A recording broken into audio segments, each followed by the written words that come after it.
নির্বাচন ব্যবস্থা সংস্কার কমিশনের প্রধান ডক্টর বদিউল আলম মজুমদার বলেছেন, দুর্ভাগ্যবশত বিগত ইসি ক্ষমতার ব্যবহার করেনি, তাই নির্বাচনী অপরাধের সঙ্গে জড়িতদের অবশ্যই বিচারের আওতায় আসতে হবে। বুধবার রাজধানীর আগারগাঁও নির্বাচন ভবনে নবগঠিত নির্বাচন কমিশনের সঙ্গে নির্বাচন ব্যবস্থা সংস্কার কমিশনের বৈঠক শেষে গণমাধ্যমে তিনি কথা বলেন। বদিউল আলম বলেন, কমিশনের উপর আস্থা ফেরানোটাই এখন মূল চ্যালেঞ্জ। সুষ্ঠু নির্বাচন আয়োজনে নির্বাচন কমিশনের অনেক ক্ষমতা রয়েছে।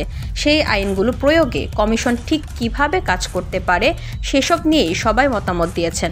তিনি বলেন, বিগত নির্বাচনে যেসব অপরাধ হয়েছে সেসব ঘটনার বিচার করার বিষয়ে নির্বাচন কমিশনের সঙ্গে আলোচনা হয়েছে। ডক্টর বদিউল আরও বলেন, নির্বাচনের মূল অনুষঙ্গ ভোটার তালিকা, ব্যালট সহ নানা বিষয়ে আলোচনা হয়েছে।